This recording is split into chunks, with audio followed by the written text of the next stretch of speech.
안녕하십니까. 신천식의 이슈 토론입니다. 한국의 미래 먹거리를 이야기할 때 흔히 BT, IT, CT, NT를 들고 있는데요. 이 중에서 BT, 바이오 산업의 성장 가능성은 거의 무한대라고들 얘기합니다. 한국의 미래를 BT 산업을 통하여 책임지겠다는 당찬 포부를 가진 기업가 모시고 오늘 신천식의 이슈 토론 진행하겠습니다. 오늘 나오신 분 자기소개를 좀 한번 해주시죠. 네, 먼저 이슈 토론에 초청해 주신 신 박사님께 감사드립니다.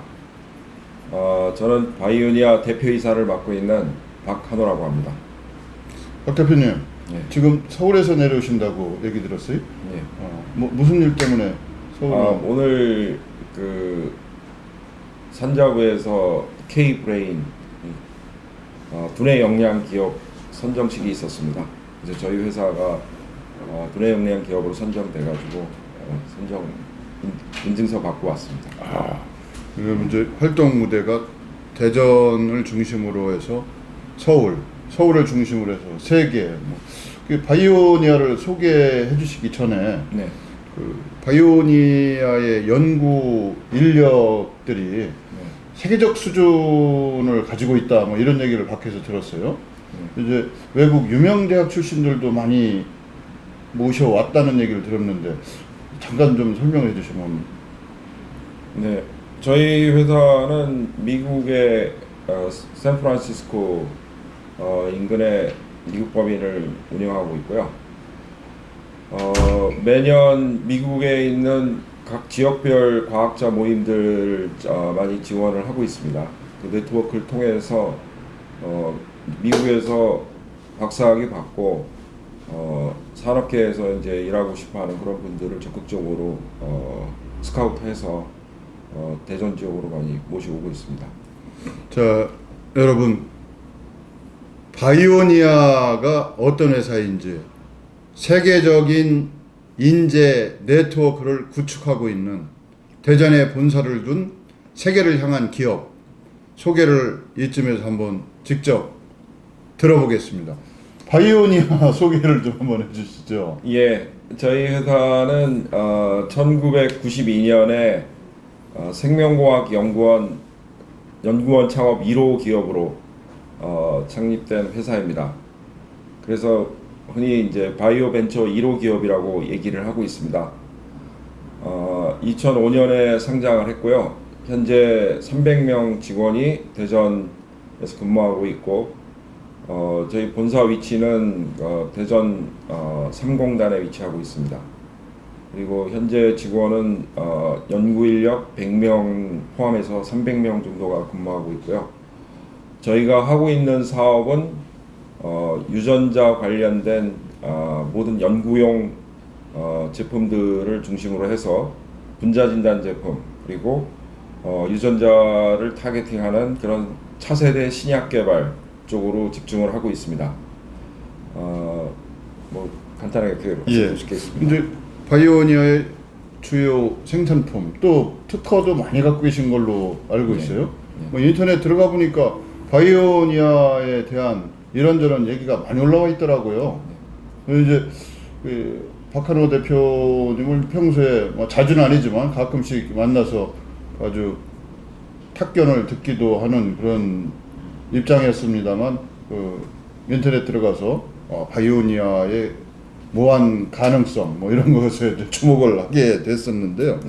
바이오니아에서 가진 주요 특허부터 또 주요 생산품 이런 걸 좀 설명을 해주시고, 바이오니아 하면 이제 바이오 산업을 중점적으로 취급하는 회사라고 회사 이름에서도 알 수 있는데, 바이오 산업이라고 하는 것은 자본 투입에 비해서 그 회수 기간이 오래 걸리는 산업 분야 아닙니까? 네. 이제 그런 여러 가지 애로사항도 있었을 테고, 이제 차차 풀어 나가기로 하겠습니다만, 우선 어떤 분야에 관심을 가지고 계시고 특허와 생산품은 무엇인지 한번 설명을 좀 해주시죠. 예, 저희 회사가 92년도에 창업하면서 그 처음으로 생산한 제품이 DNA 합성 제품하고 유전자를 증폭하는 제품이었습니다. 바이오니아가 처음 생겼을 때 미션은 생명과학의 가장 핵심 기술이라고 할 수 있는 유전자 조작 기술을 전부 외국에서 수입을 해오고 있었는데 이거를 전부 수입하다가 연구하는데 막대한 비용이 들었습니다.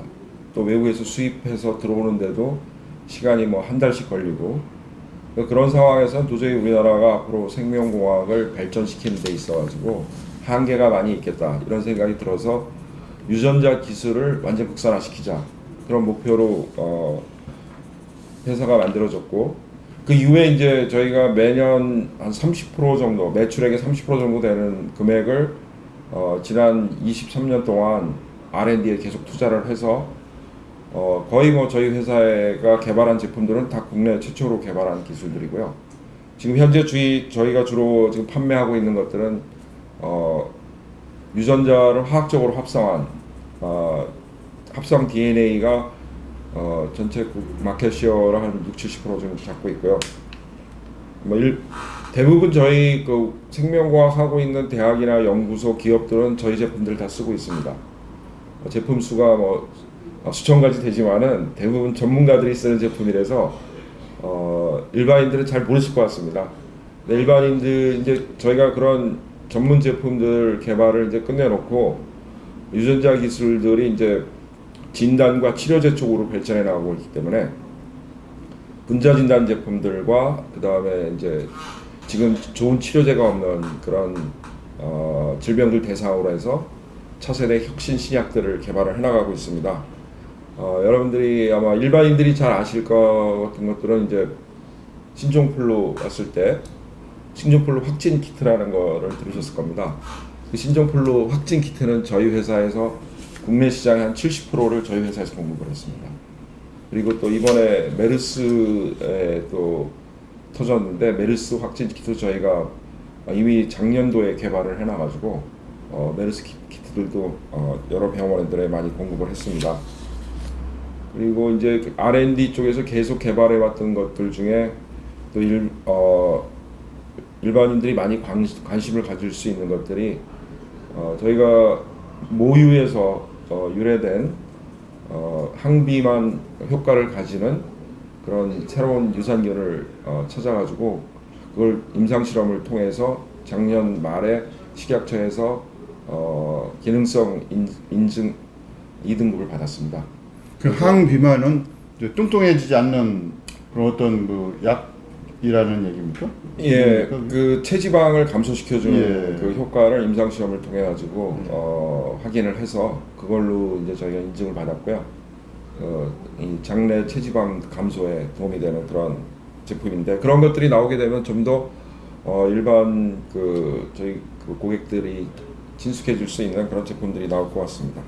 이제 지금 우리 박한호 대표께서 주요 생산품이나 특허에 관해서 설명을 해주셨는데 신천식의 이슈 토론을 듣고 계신 여러분들께서는 전문가가 아니어서 아마 선뜻 이해가 안 가는 약품이나 그 생산품이 있을 것 같아서 제가 여쭤보겠는데요.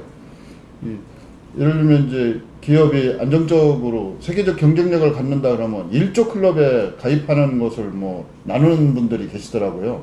1조 클럽에 언제쯤 가입하는 걸로 목표를 세우고 계세요? 제가 뭐 지금 기업을 23년째 지금 해오고 있는데요. 제가 사업을 시작했을 때는 거의 맨 땅에서 출발했습니다. 그러니까 유전자 관련된 기술은 다 외국에 관련된 수입해오던 기술이었고 되게 기업이 세계적인 경쟁력을 가지게 되는 게 한 30년 정도 지나면은 세계적인 경쟁력을 갖게 되고 우리나라가 이제 뭐 포항제철이나 현대중공업 뭐 그런 기업들 삼성전자 지금 40년 됐죠.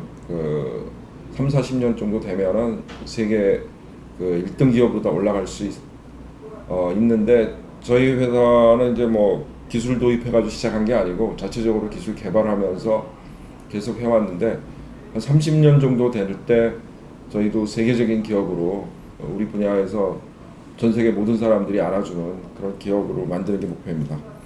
바이오니아의 세계적인 도약, 세계적인 브랜드 인지도가 먹힐 때가 앞으로 한 10년 정도 그럼 남았네요. 30년 된다 그러면 이제 7년 예, 남았습니다. 알겠습니다. 예. 뭐 자신 있게 말씀하시는 거, 예. 그러니까 그런 시기가 반드시 도래할 것이다. 믿고 기다려 보겠습니다. 이제 바이오니어가 여러 가지 수식어가 많이 붙어 있더라고요. 한국 국내 바이오 벤처 1호 말씀하셨던 예. 또 연구원 창업 기업 예. 연구원도 하신 것 같아요. 예. 또 따지면 우리 박 대표께서는 이제 대한민국의 명문 코스를 다 거치셨더라고요. 서울대를 나오시고 카이스트에서 석박사를 하셨고 또 아까 말씀드린 대로 바이오 벤처 1호, 연구원 창업 1호 주위의 기대도 상당히 많이 받고 계시는데 여태까지 또 잘 나가고 계신 것 같아요. 상장도 하셨고 상장은 몇 년도에 하셨나요? 2006년도부터 거래되기 시작했습니다. 예. 2000년 말에 상장해서요. 그래서 어느 정도 부도 좀 쌓으셨습니까? 계속 현재는 투자만 하고 계시는 건가요? 상장하시면 거기서 일단 어느 정도 실탄도 확보하시고 그러는 거 아닌가요? 저희 회사는 이제 바이오 쪽에는 뭐 잘 아시다시피 이제 굉장히 많은 기간 오랫동안 투자를 해야지만이 성공할 수 있는 그런 분야입니다. 왜냐하면 워낙 해외 기업들이 오랜 동안 제약 산업에서 투자해가지고 어마어마한 자본과 기술을 갖고 있는 그런 회사들이기 때문에 그런 회사들이 가지고 있지 않은 미래의 차세대 기술을 개발해야 되기 때문에 많은 R&D 투자가 필요하고 또 최고의 인재들이 필요한 그런 분야이기 때문에 R&D 투자가 없이는 불가능합니다. 그래서 저는 그동안에 저희가 투자 R&D가 한 1,000억이 넘을 겁니다. 그래서 뭐 거의 돈 버는 쪽쪽 다 거기다 쏟아붓다고 보시면 됩니다. 그래도 벌어서 투자를 하셨으니까 대단하시네요. 저희가 벌어서 투자도 하고 또 저희 투자자들이 투자를 해주셔서 그 돈으로 또 투자하고 하여튼 저희가 동원할 수 있는 모든 자본은 다 동원해가지고 R&D에 투자를 지속적으로 해서 저희가 지금 특허가 한 400여 개를 좀 갖고 있습니다. 그리고 그 중에 이제 아까 말씀하신 진짜 1조 클럽에 들어갈 수 있는 그런 원천 특허들도 많이 확보를 하고 있습니다. 이제 최근에 신문 보도를 통해서 접한 사실인데 바이오니아에서 거액의 외부 투자를 받으셨더라고요. 이제 뭐 증자 형식이 됐든 뭐 투자를 받으신 것 같은데 유한양행에서 투자를 하셨다고 말씀을 하시는데 유한양행은 이제 따지고 보면 세계적인 네트워크를 갖고 있는 국내 제약회사이긴 합니다만은 이제 상당히 크다란 회사인데 대형 제약사라고 이렇게 생각이 되고 거기 하는 일이 생산품도 다양하지 않습니까? 네. 예, 거기에서 바이오니아를 특히 주목해서 이렇게 거액을 투자할 때는 뭐 가능성이나 여러 가지를 보겠지만 또 우리 박 대표 입장에서는 그런 거액 투자를 받을 때는 사실 부담도 되고 또 용처가 확실해야 될 것 같은데 어떤 의미로 해석을 해야 되는 겁니까? 그 투자를? 네, 뭐 유한양행은 뭐 일반 독자들 다 아시겠지만은 뭐 우리는 60년대 우리나라 5대 기업 안에 들어갔던 뭐 우리나라 최고의 제약 회사입니다만은 아직까지 이제 글로벌 신약 개발하고 이러는 분야에서는 좀 실적이 없는 그런 상황입니다. 근데 이제 신임 대표이사님께서 앞으로 우리나라가 이제 살아나갈 길은 신약 개발을 통해서 세계적인 신약을 개발을 해서 이 제약 산업이 대한민국을 먹여 살리는 그런 역할을 해야 된다는 그런 강한 의지를 갖고 계셔서 저희 회사 같이 이제 그동안에 원천 기술들을 많이 확보하고 있는 그런 회사들과의 전략적 제휴를 통해서 세계적인 신약들을 개발하는 거를 큰 방향으로 지금 끌고 가고 계십니다. 그래서 저희가 그동안에 R&D 투자를 통해서 확보한 차세대 유전자 저해제 기술을 기반으로 한 그런 신약 개발 쪽에 굉장히 큰 관심을 갖고서 저희랑 그런 걸 같이 개발을 해서 전 세계 시장에 내놓을 수 있는 그런 신약 개발을 위해서 이번에 전략적 제휴를 하기로 하였습니다. 그러니까 바이오니아가 갖고 있는 기술이나 역량을 보고 투자를 한 거구만요. 본인들의 저희가, 또 약점도 보완할 겸.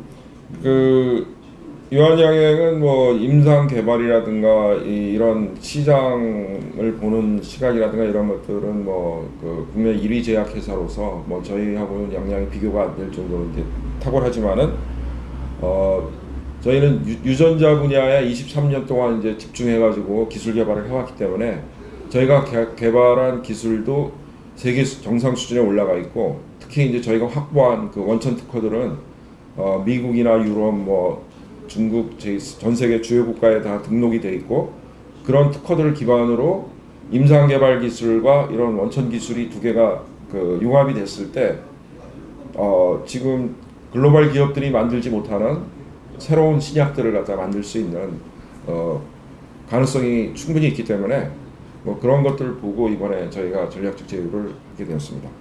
이제 한국 최고의 제약회사에서 이제 바이오니아를 주목하고 또 주목만 한 것이 아니라 거액의 투자까지 했다는 거. 어떻게 보면 회사 발전을 위해서도 좋은 소식이 될 것 같으네요. 회사 발전뿐만 아니라 그 우리나라 바이오 산업 발전을 위한 어떤 계기가 될 수 있을 거라고 생각합니다. 그러니까 우리나라 1위 제약 회사하고 우리나라 바이오 벤처 1호 기업하고 전략적 제휴를 했다는 거는 이제 우리가 그만큼 그 바이오 분야에서도 원천 기술을 확보를 했고 또 그거를 국내 최고의 그 개발 역량이 있는 그런 제약 회사에서 이제 인정을 해서 전략적 파트너로다가 같이 가기로 했다는 거는 우리나라 바이오 산업이 이제 본격적으로 점프업 할 수 있는 그런 단계에 이제 접어드는 그런 계기가 될 수 있다고 생각합니다. 1+1이 아주 무한 가능성의 창출 기대해 보겠습니다. 이제 메르스 사태 때 국내 경기가 너무 침체 내지는 둔화돼서 메르스 사태 이후에 그런 경기 회복을 위한 전 정부적, 범정부적 노력이 아주 열정을 가지고 추진하고 있습니다만 그 효과는 미미한 것 같아요. 근데 바이오니아의 경우 메르스 사태 때 오히려 매출이 신장했다 뭐 이런 기사가 있더라고요. 그 위기가 기회가 된 것 같은데 평소에 준비도 많이 하셨겠지만. 네, 저희는 이제 유전자 분야의 그 원천 기술을 갖고 있고 제가 23년 동안 이제 유전자 합성부터 시작해서 유전자 증폭 기술, 그 다음에 유전자 증폭기, 지금 분자 진단에 사용되고 있는 그 실시간 유전자 증폭 장비도 저희가 아시아에서 처음 개발했습니다. 그래서 모든 장비부터 시약까지 다 가지고 있기 때문에 어떤 메르스가 왔을 때도 그렇고 신종플루 왔을 때도 그렇고 뭐 전 세계에서 가장 빨리 진단 키트를 개발할 수 있는 역량을 갖고 있습니다. 그래서 이번에도 메르스 같은 경우에도 이미 이제 국내에서 옮기기 전에 작년에 이제 그 중동에서 사우디에서 요청을 해가지고 키트를 개발을 해놨었습니다. 그래서 사전 준비가 있으셨네. 그리고 이제 어제도 사실은 그 코엑스 인터내셔널 호텔에서 그 세계 뭐 미국 CDC 뭐 총재부터 시작해서 각국의 그 이 보건의료 분야의 그 리더들이 모이셔가지고 어제 대통령께서도 가셔가지고 거기서 이제 뭐 여러 가지 좋은 말씀하셨는데 사실 앞으로 그 이런 생물 안전이라는 것이 전세 지구적인 그런 문제가 될 거라고 봅니다. 그래서 이런 그 신종 전염병이 왔을 때 어떻게 빨리 대응할 수 있느냐, 이거는 이제 국제적인 협력도 해야 되고 또 중요한 건 신기술을 개발해야 됩니다. 이번에 그 메르스 사태가 왔을 때도 그렇고 신종플루 때도 그렇고 환자가 오면은 그게 확진 진단하는 데까지 뭐 최소 8시간에서 뭐 하루 이상 시간이 걸리게 됩니다. 그러다 보면은 환자들이 진단이 되지 않은 상태에서 이 사람이 그 다른 사람한테 또 옮기고 이런 것들이 계속 발생되기 때문에 전염성이 높은 그런 뭐 인플루엔자라든가 이런 것들이 왔을 때는 이게 컨트롤이 안 되게 되는 겁니다. 그래서 저희가 지금 그동안에 이제 지속적으로 개발해 왔던 게 현장에서 한 1, 20분 내에 확진을 할 수 있는 차세대 그런 분자 진단 시스템 개발 쪽을 꾸준하게 해왔습니다. 저희가 중소기업청 그 혁신 과제로다가 지원을 받아가지고 이제 올해 그 과제가 끝나게 되는데요. 이 장비가 이제 개발되게 되면 1, 20분 내에 그런 메르스라든가 신종플루라든가 모든 새로운 전염병들을 현장에서 그 동네 의원에서 바로 이렇게 진단할 수 있는 그런 장비가 개발이 되기 때문에 어떤 종류의 전염병이 오더라도 초기에 우리가 환자들을 찾아내서 빨리 격리시키고 조기에 치료를 함으로 통해 그걸 통해서 신종 전염병 확산을 이제 막을 수 있을 거라고 생각이 됩니다. 뭐 이런 분야는 뭐 지금 저희 회사뿐만 아니라 전 세계적으로 많이 개발하고 있는데 저희가 이제 23년 동안 이 유전자 분야에 집중적으로 연구를 해오고 장비하고 시약을 같이 동시에 개발을 해왔기 때문에 저희가 지금 새로운 방식의 그 특허를 확보하고 있는 것들이 아마 전 세계에서 가장 빠르고 가장 초기에 그 잡아낼 수 있는 분자진단 키트가 될 수 있을 것 같습니다. 시장도 상당할 테고. 네, 그런 거 네. 개발해서 전 세계 팔면 진짜 조단위 매출 올릴 수 있는 그런 제품입니다. 예. 이제 바이오 분야를 전공하셨나요? 학부에서부터? 예, 그때 저는 화학을 이제 화학을 전공하고요. 그 카이스트에서 이제 들어와서 제가 석사 전공을 한 게 DNA 합성 기술을 개발하는 거였습니다. 그래서 DNA 그 전에는 우리나라에 DNA를 합성할 수 있는 기술이 없었는데 우리나라 유전공학 진흥법이 83년도에 만들어지고 유전공학 분야에 연구비 투자를 시작하는데 첫 번째 연구비 투자 프로젝트가 DNA 합성 기술 개발 과제였습니다. 그 과제를 제가 이제 카이스트에 들어갔을 때 저희 지도 교수님이 그 일을 시키셔가지고 그걸로 석사학위 논문을 하고 바로 그 당시에 이제 생명공학연구원의 전신인 키스트 유전공학센터로 입사해서 거기에서 계속 유전자 합성 업무를 시작을 하게 되었습니다. 그래서 7년 동안 이제 저희가 근무하는 동안에 생명공학연구원이 대전으로 이전하면서 유전공학센터에서 이제 생명공학연구원으로 승격되고 독립연구기관으로서 대전으로 오게 됐습니다. 그래서 제가 대전으로 내려왔고 거기에서 계속 그 업무를 하다가 92년도에 창업을 한 겁니다. 그걸 본인이 전공한 분야를 가지고 예. 창업을 하신 격이네요. 석사 때부터 이제 예, 그쪽을 한 예. 겁니다. 예.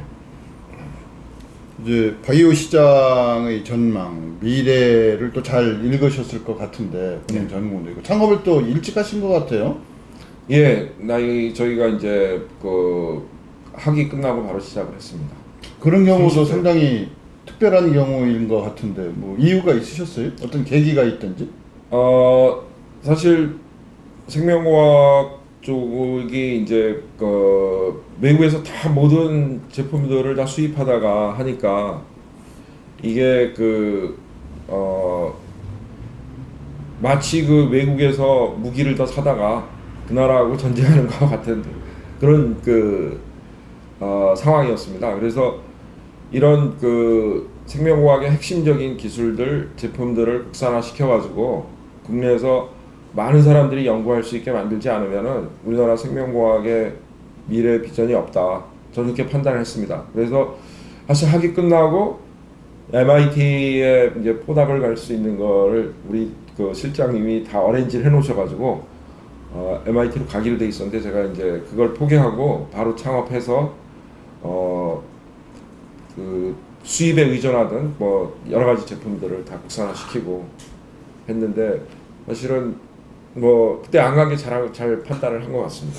이게 이제 기업인이시고 또 과학자이시고 뭐 네. 그러신데 좀 독특한 이유로 창업을 하셨네요. 더군다나 지금 말씀하시는 걸 들어보니까 MIT 같은 세계 유수의 대학에 포스트닥 이제 박사học 과정을 가기로 다 결정이 됐는데도 안 가시고 선택을 하신 거 아닙니까?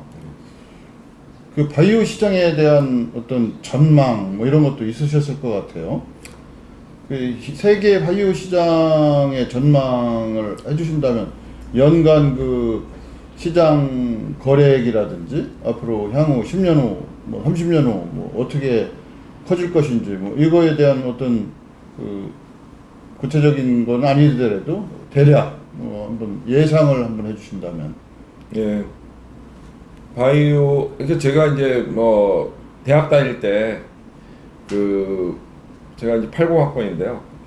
그 80년도에 유전자 그 유전공학 기술이 막 발표가 됐습니다. 그래서 뭐 그때는 뭐 슈퍼 마우스도 만들고 그래서 생명과학이 유전자 제조학 기술이 이게 뭐 완전히 미래를 바꾼다고 그런 생각을 했었고요.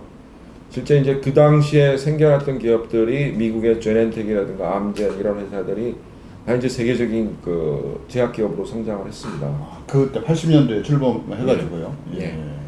그래서 뭐 저희 대학 다닐 때 이제 그 생화학 강의를 들을 때 교수님이 앞으로 이제 이런 분야에서 이제 세계적인 기업들이 나온다. 근데 그거를 제가 이제 그 굉장히 그 충격적으로 받아들이고 나도 저런 일을 해보고 싶다. 그런 생각을 갖고서 이제 그 창업을 대학 다닐 때부터 이제 생각을 하고 쭉 준비를 했고요. 바이오 세계 바이오 시장은 진짜 그 점점 모든 선진국이 이미 다 너령화 사회로 갔고 또 생명이 수명이 이제 뭐 100세 시대로 계속 연장되고 그러기 때문에 우리가 평생 자동차 사는데 쓰는 돈, IT 뭐 핸드폰 이런 장비 사는데 쓰는 돈, 그 돈 다 합친 것보다 더 많은 돈을 최종적으로 자기 몸을 위해서 쓰겠네요. 병원에 가서 쓰고 듣게 됩니다. 그래서 바이오 산업은 보건의료 산업은 뭐 단연히 세계에서 제일 큰 산업으로 지금 크고 있고요. 제약 시장만 하더라도 지금 1,000조 원이 넘습니다. 그중에 이제 그 바이오 의약품들 1,000조라면 1,000조 원이요. 달러죠. 1,000조 원. 원입니까? 원 예. 우리나라 돈으로? 예. 그리고 바이오 저 의약 시장이 지금 한 300조 정도 되는데요.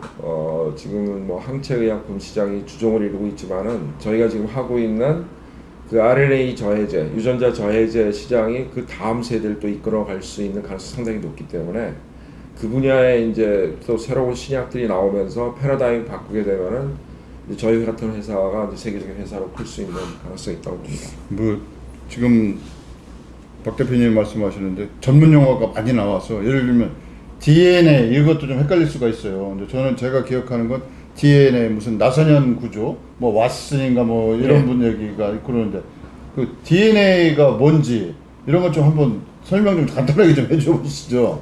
예, 요즘 뭐 그 DNA 그런 거에 대해서 다들 많이들 이제 다 아셔가지고요. 예. DNA가 이제 그 생명체의 설계도입니다. 그래서 DNA에서 우리가 생체에 필요한 모든 그 이 물질을 만들어낼 수 있는 정보가 DNA에 들어 있고요. 그게 우리 핵 안에 들어 있습니다. 그럼 이 DNA는 한 카피가 들어 있는데 그게 거기에서 RNA가 만들어집니다. RNA는 복사본이어서 여러 개가 만들어지는 것도 있고 조금 만들어지는 것도 있는데 그 복사본이 만들어진 것들을 기준으로 해서 다시 이제 번역 과정을 통해서 단백질이 만들어지게 됩니다.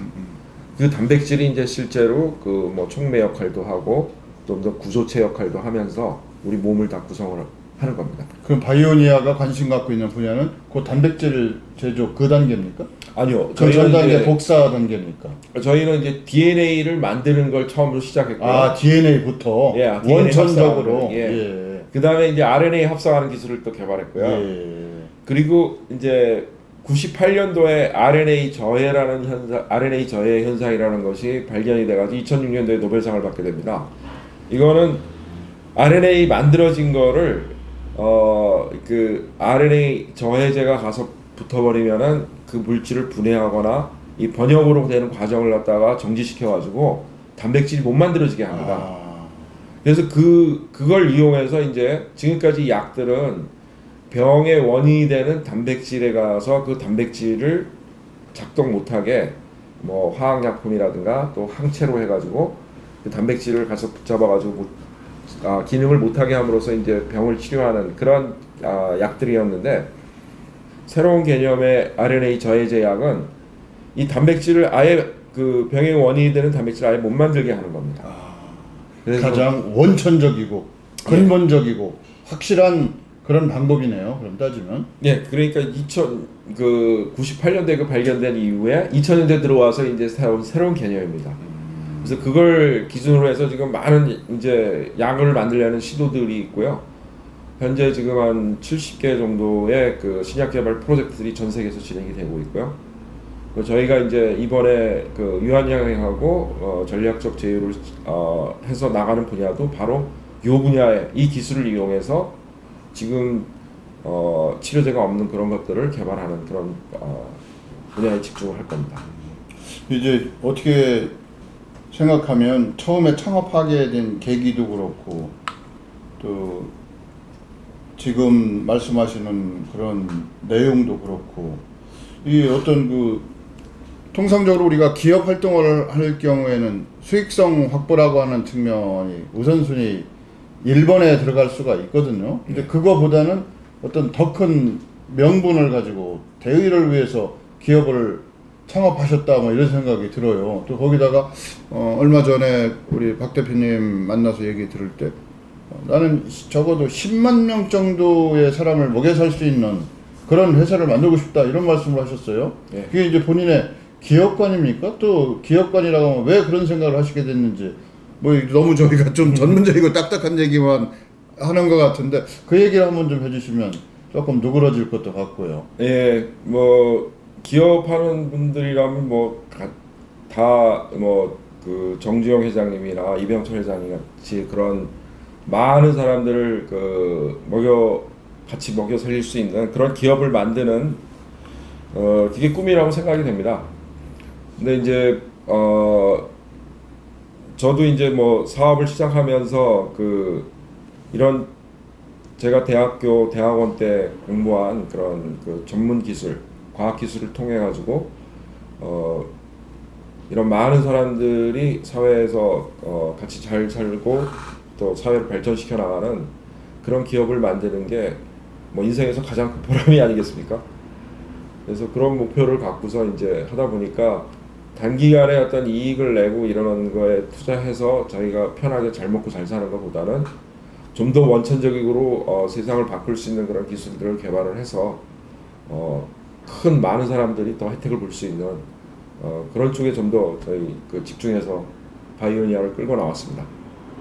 이제 뭐 두루두루 과학이나 생명공학 중에만 저희가 깊으신 게 아니라 뭐 역사나 문화에도 아주 상식을 벗어난 전문성을 가지고 계신 것 같은데 역사 속에서 가장 존경하는 인물을 꼽으신다면 누구를 꼽고 그 이유는 뭔지 그 말씀 좀 한번 해주신다면요. 뭐 저는 역사를 굉장히 좋아하는데요. 이제 역사 제가 TV에서 이제 유일하게 보는 드라마들이 역사 대하 드라마들입니다. 그래서 뭐 제가 재밌게 본 정말 감동 있게 본 것들이 이제 이순신 장군, 예. 그다음에 이제 세종대왕 스토리라든가 그런 분들 우리 역사에서 정말 훌륭하신 분들이 많이 있고 그런 시대의 어려운 과정이 다 만났을 때 그거를 해결해 나가는 거를 하나하나 이 논리적으로 또 솔선수범하면서 앞장서서 풀어나가는 그런 모습들 보면서 우리가 많이 배워야 될 것 같습니다. 이제 뭐 역사나 문화 또 이제 외부에서 아까 얘기를 조금 하다가 말았는데 연구원을 영입할 때도 이제 좀 특별히 뭐 직접 가서 그분을 뭐 삼고초려까지는 아니어도 설득해서 얘기를 나누고 여기 오고 뭐 생활도 그분이 불편하지 않도록 주거까지도 다 보장을 해주면서 모셔온다든지 뭐 이렇게 하신다는 얘기를 들었어요. 예, 뭐 기업에서 제일 중요한 자산이 인재가 아니겠습니까? 모든 건 사람이 하는 거니까요. 그리고 이제 대전이 이제 서울에 비해서 경쟁력을 갖고 있는 게 대전이라는 도시가 사실 미국에서 오래 사신 분들한테 굉장히 좀 살기 편한 도시입니다. 서울같이 복잡되지도 않고 또 서울같이 부동산가 비싸지도 않고 또 대전 지역에 또 뭐 이 박사들이 한 12,000명 되시잖아요. 그러니까 상당히 아카데믹한 도시입니다. 그래서 또 외국에 살다 온 분들도 많고 그러니까 애들도 이제 학교에 가면은 뭐 비슷한 한국에서 조금 한국말 잘 못하지만은 그런 애들을 위해서 또 이렇게 그 특별 교사들 배치해가지고 좀 이렇게 한국에 잘 적응할 수 있게 해주는 그런 프로그램도 있고 특히 연구단지에는 그런 학교가 있는 것 같아요. 예, 학급도 있고요. 예. 뭐 저희 살고 있는 전민 그 초등학교만 해도 이제 그런 프로그램이 있는 걸로 알고 있습니다. 그래서 한국에 외국에서 이제 공부하신 분들이 한국에 잘 정착할 수 있게 돼 있기 때문에 그런 부분을 좀 잘 살려 나간다 그러면은 해외에 있는 유능한 인재들을 대전으로 많이 유치해서 대전 이 앞으로 우리나라의 이 하이테크의 메카 실리콘밸리 같이 이렇게 성장할 수 있는 그런 좋은 여건을 가지고 있다고 생각이 됩니다. 저도 대전에서 오래 살았습니다만 제가 바라보는 대전을 또 다른 관점에서 이렇게 바라보시고 대전이 장점이 많네요. 네. 그런 걸 외국 생활을 하시던 분들은 자녀 교육 문제라든지 또 본인의 그 여가 생활을 즐긴다든지 여러 가지 네. 면에서 비슷비슷한 사람들이 많이 있으니까 네. 또래들도 있고 네. 그게 또 대전이 제가 미처 생각하지 못했던 아주 뛰어난 장점 중에 하나가 될 것 같습니다. 예. 그리고 바이오니아의 본사가 대전에 있지 않습니까? 저 공단에 저도 이제 가봤습니다만은 예. 특별히 본사를 대전에 둔 어떤 이유가 있으신가요? 대개는 뭐 서울로 간다든지 아니면 어디 다른 데를 생각하고 계시는 분들이 많던데요. 뭐 저희는 뭐 대전에서 태어난 기업이니까요. 92년도에 저희가 그 학하동에서 처음에 창업을 했습니다. 그래서 이제 그때 뭐 초기에는 이제 돈이 없어가지고 그 공장 질 돈이 없으니까 저쪽 충북 쪽에 싼데 좀 공장을 져가지고 거기 잠시 있다가 다시 이제 저희가 대전으로 투자 유치하면서 그 청공단으로 이제 입주를 하게 되었고요. 대전 지역에 이제 본사를 둔 이유는 뭐 제가 이제 생명과학연구원 1호 창업 기업이다 보니까 생명과학연구원이 친정이나 마찬가지죠. 생명과학연구원에 있는 분들하고 계속 교류하고 또 거기에서 저희가 많은 또 도움도 받고 그렇기 때문에 이제 1차적인 이유는 그거였습니다. 그래서 대전에 있으면서 이제 그 서울에 있는 기업들하고 좀 불리한 점도 있고 장점도 있고 그러는데 불리한 점들을 좀 최소한 우리가 극복하면서 대전에 있는 여러 가지 장점들을 잘 살려가지고 대전에서도 좀 세계적으로 성공하는 기업들 스토리를 만들고 싶습니다. 대전 사랑이 대단하시네요. 뭐 선대로부터 대전하고 어떤 인연이 있으세요? 그래서 저희 원래 아버님이 이제 이북에서 내려오셨고요. 저희 아버님도 이제 젊었을 때부터 여기 대전 시장에서 저희 큰아버님이 이제 그 사업을 하셨는데 여기 그 대점의 그 지사장으로 내려가셔가지고 있어요. 그렇죠. 그래서 대전하고 선대로부터 아버님 때부터 인연이 있으시네요. 네. 그리고 바이오 시장을 제패하는 것도 물론 중요하지만 지역 주민의 한 사람으로서 대전을 빛내는 기업인, 대전에서 성공한 기업인이 되기를 또 간절히 기도하고 기대해 보겠습니다. 감사합니다. 예. 이제 본인이 가진 여러 가지 뭐 역할과 또 사명이 있을 테지만 이제 보면 과학자로서 생명공학을 전공했고 또 경영자로서 또 때로는 사회의 그 50대의 한 남성으로서 중년으로서 뭐 여러 가지 일이 많으실 것 같아요. 근데 이제 기업가로서 이 프로그램이 이제 기업가로서 모시는 건데 기업가는 이래야 된다. 어떤 목표를 갖고 어떤 사명 의식을 갖고 있어야 된다. 뭐 그 부분이 좀 독특하신 것 같아서 특별히 질문 좀 해보겠습니다. 어떤 기업관을 갖고 계신지. 예. 예, 뭐 대전에 지금 벤처 기업이 한 1,000개 있는데요. 우리나라가 지금 이제 기존 주력 산업이라고 얘기할 수 있는 산업에서 지금 굉장히 어려움을 많이 겪고 있고, 또 오늘 뭐 그 K-브레인 그 두뇌 역량 기업에 대한 선정식도 있었지만은 지금 한국이 이제 한 단계 점프해서 선진국으로 가기 위해서는 한국의 주력 기업의 그 패러다임이 이제 첨단 기업으로다가 옮겨가야 될 그런 상황인 것 같습니다. 그래서 그러려면 먼저 이제 기업이 그렇게 바뀌어 나가려고 그러면은 거기 기업을 끌고 가는 기업가들도 당연히 이제 바뀌어야 된다고 생각이 되고요.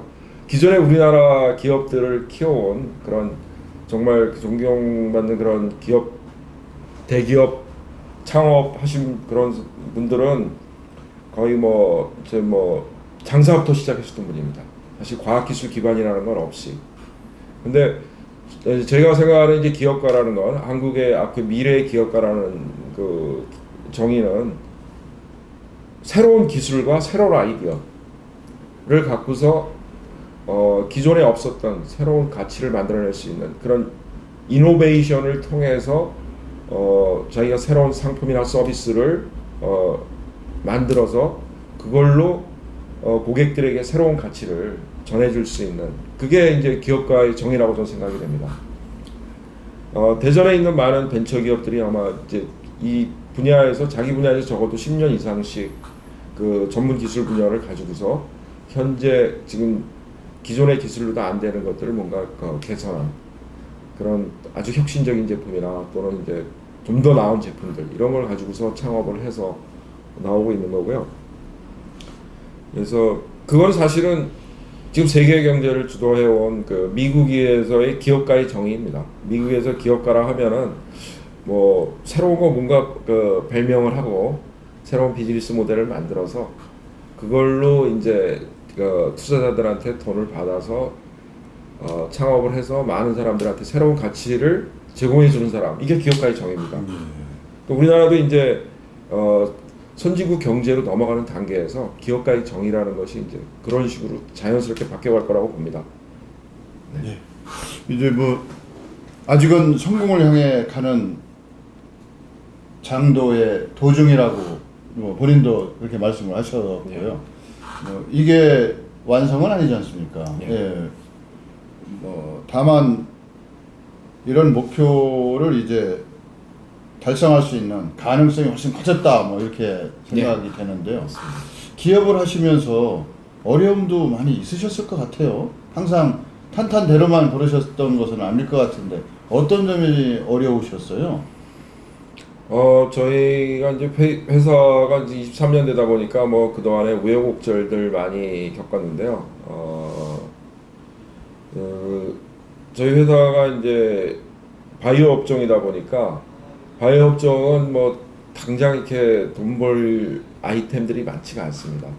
그러다 보니까 이제 R&D 투자도 많이 하고 그러다 보니까 항상 이제 자금난에 많이 시달렸죠. 그래서 지금은 이제 뭐 투자 분위기라든가 이런 것들이 많이 좋아졌고 우리나라가 이제 그 뭐 자본 잉여국이 돼가지고 벤처 캐피탈이나 이런 것도 많이 활성화됐지만은 초창기에는 사실은 그 투자라는 그 환경이 없었기 때문에 그냥 뭐 벌어서 먹고 사는 방법밖에 없었거든요. 그래서 버는 것만큼 써야 되고 최소한으로다가 비용을 지출을 해야 되기 때문에 초기에는 밥값, 점심값 그 2,000원이 아까워가지고 공장에서 다 밥 해먹고 집에서 김치 가져다가 밥 해먹고 그런 식으로 몇 년 동안 생활을 했습니다.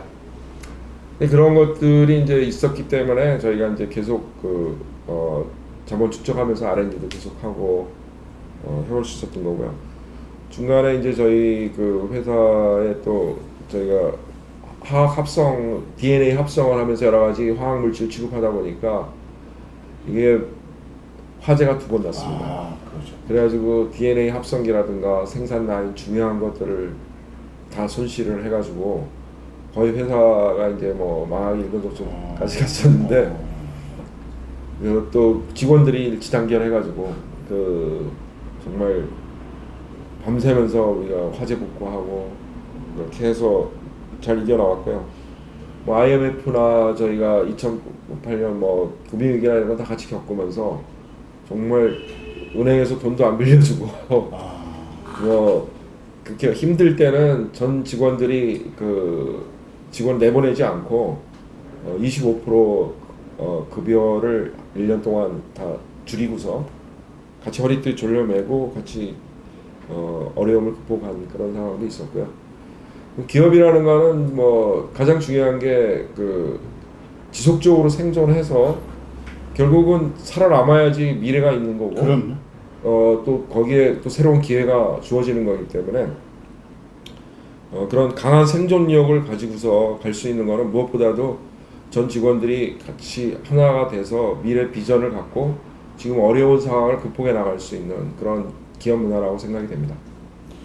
바이오니아 같은 경우는 이제 이미 주식시장에 성장을 하셨으니까 직원들도 주식을 많이 보유하고 계신가요? 어떻습니까? 뭐 초기부터 이제 저는 기업 직원들한테 주식을 많이 줬어요. 그래서 뭐 일부 직원들 중에는 그걸 팔아가지고 거액을 챙겨가지고 그냥 나간 친구들도 있고, 그렇습니다. 그런 친구들 때문에 또 남아있는 친구들이 굉장히 마음도 상하고 뭐 그런 것도 있었는데 어쨌든 그 초창기에 있던 친구들은 뭐 돈 많이 번 친구도 있고 또 지금 이제 상장하고 그러다 보니까 이제 뭐 그런 것들이 좀 줄었지만은 스탁 옵션이나 이런 걸 통해서 지속적으로 또 핵심 인력들에 대해서는 보상을 해주고 회사에서 성과를 낸 거에 대해서 보상해 주는 게 사실 전쟁하는 것보다 이 전쟁이 끝나고 나서 농공 행사하는 그렇죠. 게 그게 더 어렵다고 중요하다고 그래요. 예, 맞죠. 중요하다고 했습니다. 그러시고 이제 뭐 시간도 어지간히 된 것 같고 본인이 갖고 있는 꿈, 뭐 기업가의 꿈도 있고 여러 가지 꿈이 있겠지만 인간 박한호로서의 꿈이 있다면 어떤 꿈을 갖고 계세요? 저는 이제 제가 태어나서 저희 세대를 살아가면서 해야 될 가장 큰 역사적인 어떤 소명이라고 그러면은 그 바이오 산업, 지금까지 우리나라가 정말 세계에서 제일 가난한 나라에서 그런 중화학공업 일으키고 전자산업, 자동차 산업 일으켜서 지금까지 왔는데 앞으로 제 세대에서 해야 될 일은 바이오 산업을 세계 정상 수준에 올려놓는 거라고 생각이 됩니다. 저는 그래서 죽는 날까지 그 미션을 갖다가 달성을 하고 또 제가 못하면은 다음 세대에서 이어서 바이오 분야에서만큼 또 우리나라가 세계 최고가 될 수 있게 그게 우리나라가 선진국 반열에 오를 수 있는 가장 중요한 일이라고 생각하고 있습니다. 요즘 들어 청년 실업 문제가 이제 국가적인 이슈로 등장하고 있는데요. 청년들의 나약함이나 청년들의 성취 의지의 박약함 뭐 이런 걸 가지고 얘기를 하시는 분들도 많아요. 근데 청년들 입장에서는 또 사실은 일할 수 있는 일자리가 없다 뭐 이런 얘기도 있어요. 그 아버지 세대가 빨리 좀 물러나셔야지 되는데 우리도 일자리가 생길 거 아니냐 뭐 이런 반론도 있고. 어찌됐든 이제 청년은 아니고 이제 장년이시니까 그 과정을 겪으셔서 청년들에게 어떤 이야기를 한마디 해주신다면 마지막으로. 저는 우리나라 지금 청년들이 갖고 있는 문제는 지금 뭐 대부분 뭐 일본이나 지금 현재 중국의 젊은 세대들이나 뭐 비슷한 가치관을 갖고 왔다고 보는데요. 미국은 좀 다르다고 봅니다. 근데 일단 미래에 도전하는 그런 인재들을 키우는 그런 것들이 중요할 것 같고요. 우리나라 교육 시스템이 사교육이 너무 강하다 보니까 학생들이 어렸을 때부터 자기가 인생을 왜 살아야 되느냐, 또 뭘 도전하고 살아야 되느냐에 대한 그 시간을 안 줍니다. 근데 저는 정말 젊은이들이 미래에 도전하고 거기에다 큰 꿈을 갖고 가려고 그러면은 그런 생각할 수 있는 시간들을 많이 가졌으면 좋겠습니다. 특히 지금 전 세계에서 노벨상을 제일 많이 배출한 인구 대비로 이스라엘 사람들이 부모들이 또 선생님들이 항상 학생들한테 질문을 합니다. 너는 왜 이렇게 생각하냐? 너는 이 문제를 어떻게 풀 거냐? 우리는 그런 그 교육을 안 받고 그냥 주입식 교육을 너무 많이 받아온 것 같습니다. 그래서 지금 미래에 우리가 닥칠 여러 가지 지금 현재 기술의 한계라든가 또 건강 문제라든가 환경 문제라든가 많은 것들이 있는데 그런 거에 대해서 어떻게 우리가 풀어나가고 지금 현재 문제가 왜 이런 문제들이 발생했는가 이런 부분에 대한 것들을 항상 생각하면서 새로운 그걸 해결할 수 있는 why and how의 질문을 항상 가지고서 도전할 수 있는 아이디어를 낸다 그러면은 우리나라 그 젊은이들이 굉장히 창의적이고 또 머리가 좋기 때문에 미래의 새로운 것들을 개척해낼 수 있는 많은 인재들이 나올 수 있다고 생각됩니다.